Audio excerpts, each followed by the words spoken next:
आज की इस वीडियो में हम बायोलॉजी चैप्टर 7 मानव स्वास्थ्य एवं रोग के वन शॉट सॉल्यूशन का निपटारा करने वाले हैं। बिना किसी देरी के स्टार्ट करते हैं। चैप्टर 7 मानव स्वास्थ्य तथा रोग वन शॉट। जो पहला क्वेश्चन है वह वेरी इंपॉर्टेंट क्वेश्चन है। ध्यान रखना है कि रोग क्या है और रोग के प्रकार क्या है।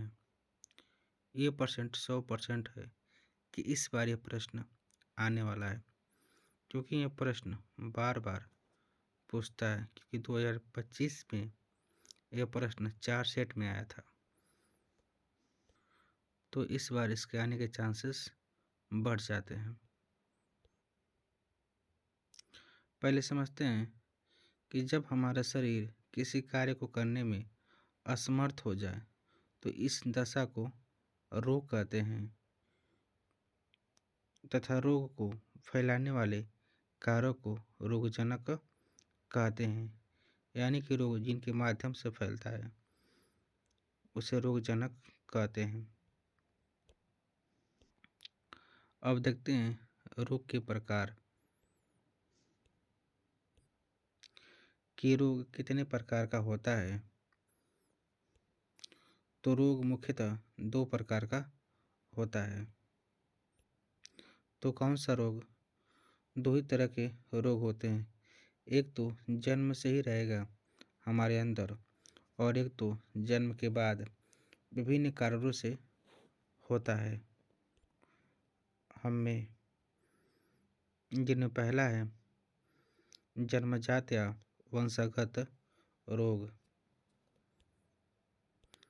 यानी ऐसा रोग जो जन्म से ही रहते हैं तथा पीढ़ी दर पीढ़ी वंशगत होते हैं, तो ऐसे रोग को जन्मजात रोग कहते हैं, जैसे हेमोफीलिया, वर्धांतता आदि। हेमोफीलिया कौन सी बीमारी है आपको पता होगा? यह एक संलग्न लक्षण है।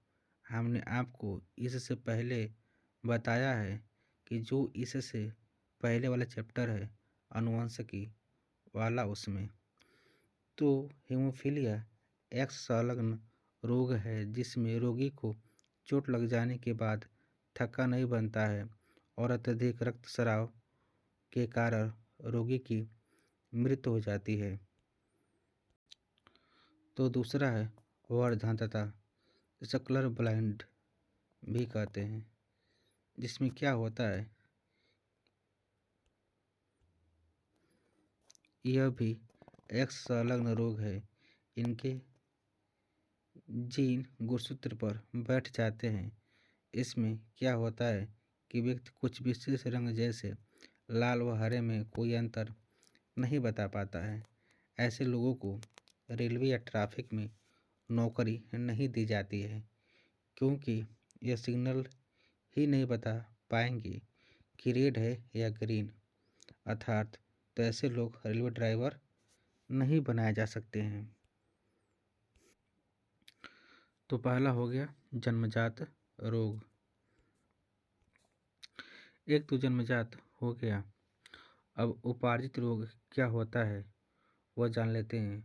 उपार्जित रोग में अर्जित मतलब होता है कि अर्जित कर लेना या धारण कर लेना। यानी ऐसे रोग जिनको जन्म के बाद किसी कारणों से उत्पन्न हो जाए तो वह रोग कहलाते हैं उपार्जित रोग। सेकंड, उपार्जित रोग यानी ऐसे रोग जो जन्म के बाद विभिन्न कारणों से उत्पन्न होते हैं, उन्हें उपार्जित रोग कहते हैं। जैसे कुपोषण हो गया, रतौंधी हो गया, एलर्जी हो गया, कैंसर हो गया आदि। उपार्जित रोग 2 प्रकार का होता है, जो वेरी इम्पोर्टेंट है। हम यही बात कर रहे थे कि इसी टॉपिक की बात कर रहे थे। ये 2025 के 4 सेट में पूछा था। ये मोस्ट इम्पोर्टेंट क्वेश्चन है कि संक्रामक रोग तथा असंक्रामक रोग क्या हैं? ये दोनों उपार्जित रोग के अंतर्गत ही आते हैं। पहले बात करते हैं संक्रामक रोग की। मतलब यहाँ पर क्या होता है कि ऐसा रोग जो एक संक्रमित व्यक्ति से किसी दूसरे में पहुंच जाए किसी भी तरह से, तो संक्रमित रोग कहलाएंगे। हमने क्या बताया कि ऐसा रोग जो एक संक्रमित व्यक्ति से दूसरे संक्रमित व्यक्ति में किसी भी माध्यम से, छुआछूत से, खाने पीने से, किसी भी तरह से पहुंच जाता है, तो उससे हम लोग संक्रमित रोग कहते हैं। समझा टॉपिक से? यानी ऐसे रोग जो एक व्यक्ति से दूसरे व्यक्ति में पहुंचते हैं उसे संक्रामक रोग कहते हैं। ये रोग रोगाणुओं के कारण होते हैं तथा विभिन्न माध्यमों द्वारा संक्रमित व्यक्ति से स्वच्छ व्यक्ति में पहुंचते हैं, जैसे मलेरिया हो गया, टाइफाइड हो गया, एड्स हो गया, जुकाम हो गया आदि। ये सभी संक्रामक रोग हैं। एग्जाम्पल में कभी इनका नाम पूछता है 1 नंबर के, या तो MCQ प्रश्न ऐसा बन सकता है कि संक्रामक रोग हैं मलेरिया, ऐसे कैसे नाम दे देगा, टाइफाइड, एड्स। तो आपको पहचानना होगा कौन सा इसमें से संक्रामक रोग है और कौन सा असंक्रामक रोग है। आगे बढ़ते हैं। सेकंड, असंक्रामक रोग। तो दूसरा है असंक्रामक रोग जो एक व्यक्ति से दूसरे व्यक्ति में नहीं पहुंचते हैं, मतलब छुआछूत के माध्यम से भी नहीं पहुंचते हैं। यदि आप उनके साथ बैठे हो, उनकी निजी वस्तुएं इस्तेमाल कर रहे हो, छुआछूत कर रहे हो, साथ खाना खा रहे हो, कुछ भी कर रहे हो, बोल रहे हो उनके सामने, तो ऐसे रोग नहीं फैले, वह कहलाएंगे असंक्रामक रोग। ठीक है, तो लिखेंगे ऐसे रोग जो एक व्यक्ति से दूसरे व्यक्ति में नहीं पहुंचते हैं उन्हें असंक्रामक रोग कहते हैं, जैसे कि कैंसर हो गया, एलर्जी हो गया, मधुमेह हो गया आदि। ये सभी रोग असंक्रामक रोग हैं। नेक्स्ट बात करेंगे हाथी पाँव यानी फाइलेरिया रोग। ये क्या होता है? इस रोग को कई नाम से पूछता है। इसे फिलोसिस भी बोलता है, इसे फाइलेरिसिस भी बोलता है, यानी कई नाम से प्रश्न पूछा है। और ये प्रश्न 2024 में 5 सेट में आया था लगातार, और 2025 में भी 2 सेट में आया था। तो ये प्रश्न वेरी वेरी इंपॉर्टेंट है। यानी बायोलॉजी में जितने भी टॉपिक इस वीडियो में कवर किए जा रहे हैं सभी टॉपिक इंपॉर्टेंट हैं, तो आप हर एक टॉपिक को नोट करते हुए चलेंगे। हाँ, यदि वीडियो पसंद आ रहा हो तो लाइक कर दीजिएगा, अपने दोस्तों को शेयर कर दीजिएगा, और नए हो तो चैनल को सब्सक्राइब कर दीजिएगा, ताकि आगे की आने वाली वीडियो का नोटिफिकेशन आप तक पहुंचता रहे, ताकि आप लोग अपने एग्ज़ाम की अच्छे से तैयारी कर पाएँ। क्योंकि मेरा मकसद केवल आपको पास कराना ही नहीं, 90% स्कोर कराना है। यदि आप लोग मेरी वीडियो से पढ़ते हैं तो आई होप कि आप लोग 99% एग्ज़ाम में ला सकें। तो साथ में आप लोग लिखते हुए चलेंगे। अब बात करते हैं हाथी पाँव यानी फाइलेरिया रोग का। ये प्रश्न पूछेगा कि हाथी पाँव फाइलेरिया रोग का कारण, संक्रमण तथा लक्षण को बताइए। यह प्रश्न 3 या 5 नंबर का ही पूछेगा।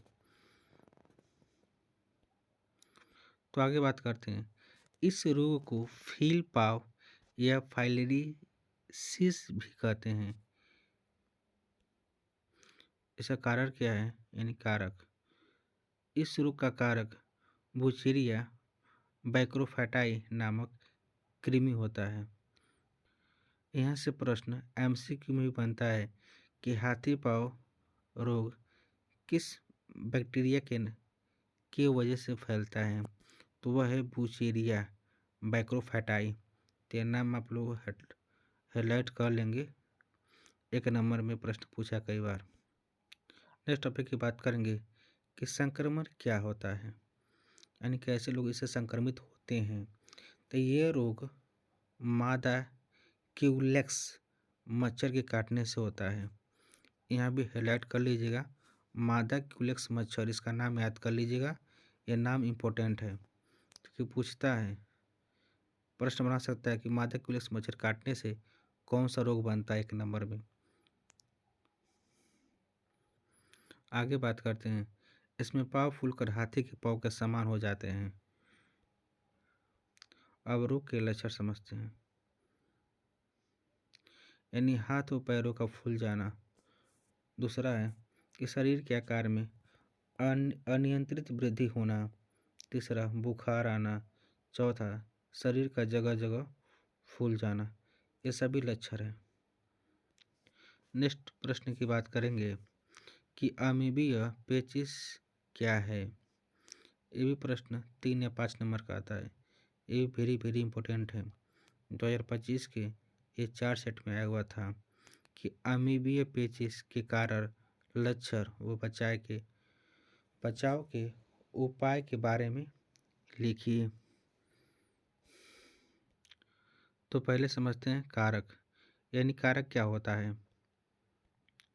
यानी कि यह रोग एंट अमीबा हिस्टोलिटिका नामक प्रोटोजोआ के द्वारा होता है। अर्थात इस रोग में आंत या पाचन तंत्र अधिक प्रभावित होता है, यानी कि सबसे अधिक इसमें आंत प्रभावित होता है। यह रोग घरेलू मक्खियों द्वारा संचारित होता है, यानी कि फैलता है।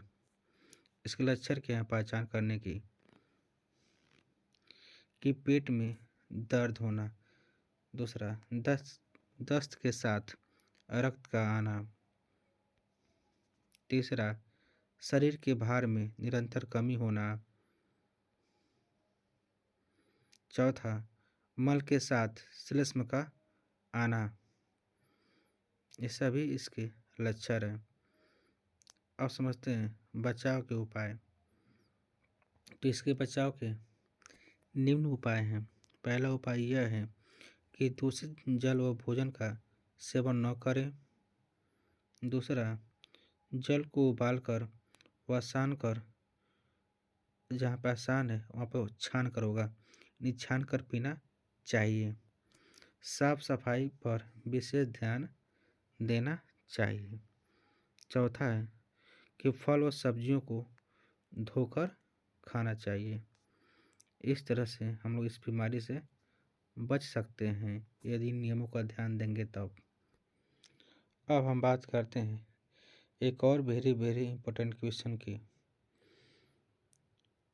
जो 2025 में 2 सेट में आया था और यह प्रश्न 100% है कि ये प्रश्न इस बार आने वाला है, लेकिन किस सेट में आएगा ये आपको चाहे हमको नहीं पता है, लेकिन आप लोग भी इसकी तैयारी करते हुए चलेंगे, ये मान के चलेंगे कि ये प्रश्न इस बार आने वाला है। यानी मलेरिया के रोगजनक कारक, लक्षण तथा बचाव के उपाय लिखिए। इस तरह से प्रश्न आता है, चाहे पूछ देगा मलेरिया के रोगजनक कारक समझाइए, तो 2 नंबर का पूछेगा, यानी 5 नंबर का आएगा तो इस तरह से पूछेगा। पहले कारक समझते हैं। तब मलेरिया प्लाज्मोडियम नामक प्रोटोजोआ से होता है, जो एक द्विपोषीय परजीवी है, जिसमें प्राथमिक जो पोषद मानव तथा द्वितीयक पोषद मादा एनीफ्लीज मच्छर होता है। यहाँ भी प्रश्न बनता है 1 नंबर का कि मलेरिया किस मच्छर के काटने से फैलता है। तो इसको हाईलाइट कर लीजिएगा, मादा एनीफ्लीज मच्छर के काटने से मलेरिया फैलती है। जब मादा एनीफ्लीज मच्छर डंक मारती है तो प्लाज्मोडियम नामक एक प्रोटोजोआ होता है, वो मानव के अंदर इंक्लूड कर देती है, यानी डाल देती है, जिससे वो संक्रमित हो जाता है और धीरे धीरे वो उस बीमारी का शिकार हो जाता है। अब हम बात करेंगे संक्रमण की। संक्रमण, जब संक्रमित मादा एनोफिलीज किसी व्यक्ति को काटती है तो प्लाज्मोडियम व्यक्ति के शरीर में प्रवेश कर जाता है। यानी शुरू में परजीवी या कृमि अपनी संख्या बढ़ाते हैं, फिर आरबीसी पर यानी कि रेड ब्लड सर्किल लाल रक्त कणिकाएं पर आक्रमण करते हैं, जिससे वो फट जाती है। इससे एक टॉक्सिन पदार्थ हीमोजाइन निकलता है जो ठिठुरन और तीव्र ज्वर उत्पन्न करता है। अब समझते हैं लक्षण के बारे में। तो पहला यह है कि रोगी को भूख नहीं लगती है। दूसरा, रोगी को तीव्र ज्वर चढ़ जाता है। तीसरा, रोगी का जी मचलता है। चौथा, पेशियां व जोड़ों में तीव्र दर्द होता है। इसके उपचार को देखते हैं। एनीमलेरिया के उपचार के लिए 300 वर्षों से क्विनैन एक परंपरागत औषधि दी जाती है। इन 300 वर्षों से क्विनैन ही एक ऐसा दवा है जो मलेरिया को अभी तक कंट्रोल किया है। तो काफ़ी लाभदायक दवा है क्विनैन। अब बात करेंगे बचाव के उपाय। तो पहला पॉइंट है कि अपने आसपास साफ सफाई का विशेष ध्यान रखना चाहिए। दूसरा, कि सोते समय मच्छरदानी का प्रयोग करना चाहिए। तीसरा, जहाँ जल जमा हो डीडीटी, ये एक रासायनिक पदार्थ होता है, इसका छिड़काव करने के बाद मच्छर चाहे कोई भी कीटाणु वहाँ पर नहीं पनप पाते हैं, यानी कि जन्म नहीं ले पाते हैं सब। और मिट्टी का तेल डालना चाहिए। आई होप आपको वीडियो समझ में आ रहा होगा। हमने इस टॉपिक को बहुत ही आसान तरीके से समझाया है ताकि आप लोग इसे आसानी से याद कर पाएँ। नेक्स्ट प्रश्न है डेंगू बुखार। ये पहले से ही रेड से 100% लिख दिया गया है कि ये प्रश्न आएगा ही आएगा। तो इसे आप लोग ध्यान समझिएगा कि डेंगू बुखार यानी हड्डी तोड़ बुखार इसी का नाम है का रोगजनक कारक लक्षण व बचाव के उपाय लिखिए। इस तरह से प्रश्न बनता है, इसे समझते हैं। डेंगू बुखार फ्लेवी वायरस के द्वारा फैलता है। ये प्रश्न 1 नंबर में भी आ सकता है कि डेंगू बुखार किस वायरस से फैलता है, तो वह फ्लेवी। इसे ट्रिक कर लीजिएगा आप लोग, 1 नंबर में काम आ सकता है प्रश्न। यह रोग मादा एडिज एजिप्टी मच्छर के काटने से होता है। जो मादा एडिज एजिप्टी मच्छर है, इसका नाम आप लोग याद कर लीजिएगा, यह नाम इम्पोर्टेंट है 1 नंबर के लिए, जिसमें प्लेटस प्रभावित होता है। लक्षण समझेंगे। पहला, कि जोड़ों में तीव्र दर्द होना, सिर दर्द के साथ बुखार का होना, पेशियां में जकड़न होना, कमजोरी महसूस करना, ये सब डेंगू बुखार के लक्षण हैं। समझते हैं इसके उपचार के बारे में, यानी इसके उपचार क्या क्या हो सकते हैं।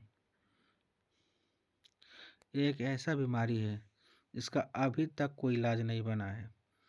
डेंगू बुखार का ये लिखा भी है कि अभी तक इसका कोई टीका नहीं बना है और रोगी को दर्दनाशक औषधि दी जाती है, यानी उसका दर्द कंट्रोल रहे, क्योंकि आज इसका कोई उपचार बना ही नहीं है। ऐसी बीमारी है। नेक्स्ट बात करेंगे बचाव के उपाय। पहला पॉइंट, यानी गड्ढों में जल जमा नहीं होने देना चाहिए। सोते समय मच्छरदानी का प्रयोग करना चाहिए। तीसरा, नालियों में मिट्टी का तेल व डीडीटी का छिड़काव करना चाहिए। घर के आसपास साफ सफाई रखना चाहिए। आगे चलते हैं और नोट करते रहिएगा वीडियो को स्टॉप करके। नेक्स्ट क्वेश्चन है, प्रतिरक्षा क्या है? यानी सहज व उपार्जित प्रतिरक्षा के बारे में बताइए। ये भी प्रश्न मोस्ट इम्पोर्टेंट है। प्रतिरक्षा समझ लेते हैं कि हमारा शरीर एक प्रतिरक्षा तंत्र है, क्योंकि हमारा शरीर बाहर से रोगाणुओं को अंदर प्रवेश करने से रोक रहा है। नहीं तो धूल, धुआं, मिट्टी के कण, दुनिया भर के चीज़ हमारे स्किन से चिपक जाती हैं, लेकिन कहीं ना कहीं हमारा जो स्क्रीन है, त्वचा है, रोगों से हमारी रक्षा करती है। ठीक है, कोई भी धूल, धुआं है, हमने बताया ना कि मिट्टी के कण आँखों में जा रहे हैं, लेकिन जो आँखों से अगर हम बात कर ले, जो आंसू है, जो NaCl होता है, यानी सोडियम की मात्रा, वह क्या करता है कि उनको नष्ट कर देता है या आंसू के रूप में निकल जाता है। तो आपने यहाँ देखा होगा कि शरीर कहीं ना कहीं रोगाणुओं से हमारी रक्षा कर रहा है। तो जब क्या होता है कि शरीर द्वारा जब बाह्य रोगाणुओं से रक्षा करने की जो क्षमता रखता है, वही कहलाती है प्रतिरक्षा। और यह भी दो तरह की होती हैं। आई बात समझ में? तो परिभाषा क्या लिखेंगे कि शरीर द्वारा सभी प्रकार के रोग, जनको तथा अन्य विषैले, या विषैले हो गया, विषैले कर लीजिएगा, पदार्थों को शरीर में प्रवेश करने से रोकने की क्षमता को प्रतिरक्षा कहते हैं। और जो प्रतिरक्षा होती है वो दो प्रकार की होती है। कौन सी प्रतिरक्षा? तो पहला सहज प्रतिरक्षा, यह अविशिष्ट प्रतिरक्षा, यह जन्मजात प्रतिरक्षा, यह स्वाभाविक प्रतिरक्षा। तो इसके चार नाम हैं। सहज और जन्मजात अधिक पूछता है इसमें से। जैसे उन्होंने पहले बताया कि यह प्रतिरक्षा मनुष्य में जन्म के समय से ही मौजूद होती है और इस प्रतिरक्षा में विभिन्न प्रकार के रोग को विभेद करने की क्षमता होती है। इसलिए यह सभी रोगों में समान रूप से प्रदान करती है, जैसे त्वचा, लार, WBC आदि। दूसरा है उपार्जित प्रतिरक्षा या विशिष्ट प्रतिरक्षा। यह प्रतिरक्षा जन्म के बाद शरीर में मौजूद होती है। इस प्रतिरक्षा में स्मृति कोशिकाएं उपस्थित होते हैं जो रोगाणुओं को पहचान कर उन्हें नष्ट कर देते हैं, जैसे कि टीका। Thank you. फर्स्ट पार्ट में इतना ही। आगे बात करेंगे सेकेंड पार्ट की।